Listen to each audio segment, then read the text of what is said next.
Bakker, Naturopath, all the way from New Zealand. Thanks for tuning in. Why do big people, larger people, always seem to have gut problems? Have you noticed this? Well, I have. It's my job. It's what I do. I talk to people all the time about bowels, about stool, about what they eat, about how they sleep, and all these kind of things. I've done this for so long now that I've absolutely 100% seen a relationship with very poor gut function and large people, particularly obese people. I sat next to a lady coming back once on the aeroplane from Los Angeles, and I only fly cattle class like everybody else does. Can't see the need to spend money, just to have a shiny fork and stuff like that.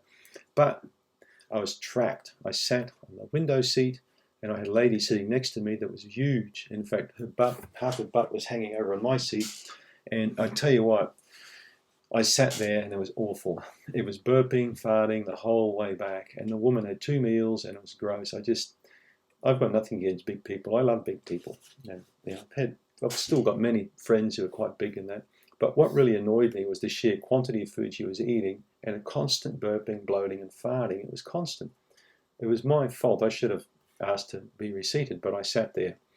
And I sat there looking at this person thinking, I felt really sorry for her because she's trapped in this body and in this cycle of constantly eating. And you could see it. She was also drinking all this sort of fizzy stuff all the time, and it's just not right.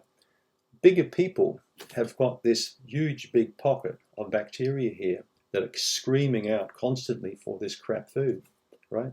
So once you've built a large body frame, you tend to have a large stomach. You tend to fill that stomach up, and you're not going to fill it up usually with, fresh caught salmon and steamed broccoli, are you?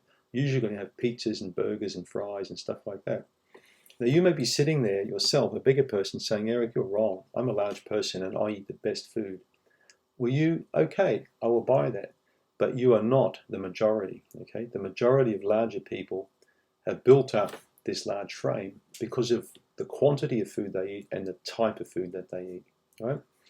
Now, a really good trick, as I've always mentioned, is to get a smaller plate and to start chipping away at smaller portion sizes over time. Bigger people have got big tummies, which means they've got large appetites, and they've built that up over time. No different from a guy, who builds up a bicep going to the gym. He's going to build, and eventually he's got a massive bicep because he's been working on that. Well, bigger people don't know about it, but they've actually been working on their weight problem for a while. And many of them through diet. Not all, some can be hormonal or genetic, but the majority, it's basically through eating. So once you get that situation going, the bacteria start behaving really badly, right? They start creating mood problems for you. They make sure that you're tired all the time. You want to sit down a lot. They also make sure that you start feeling anxious and depressed. So all these terrible situations occur.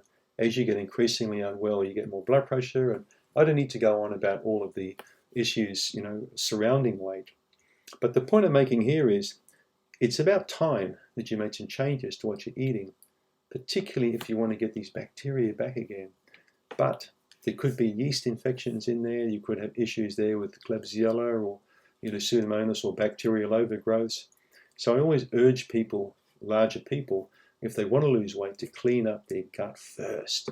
Look, assess what they've got there. Now, this can be done while you're in a transitory phase of your diet.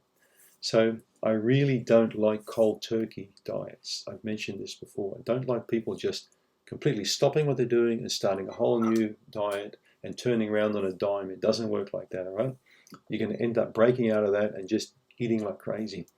Slow, slow, slow, slow, slow. It's like an old geezer like me going back in the gym. I'm not going to be bench pressing 200 pounds in the second week, okay? Unless I've got a mental health problem, all right? I'm probably going to be starting just with a broomstick and just slowly get back into it. But then over a period of weeks and months and a year, I could look like Arnold. I'll be back. I used to love going to the gym, and that's what I've started doing again. But easy, easy, easy, easy. The older you are, the slower you need to go back into it, all right? I've never met a large person that can't, if their mind is set to it, lose a significant amount of weight and keep it off, right? And it's definitely possible. But think about the gut first. Make those changes. If you've got bloating, burping, farting, constipation or diarrhea, this needs fixing up, all right? Try and work on that problem as you're making the diet change. Because if you just make the diet change and forego the gut, it's going to be significantly harder for you to turn the ship around, right? Well, that's all there is to it. Click on the link below if you want my free weight loss report. Thanks for tuning in, as usual.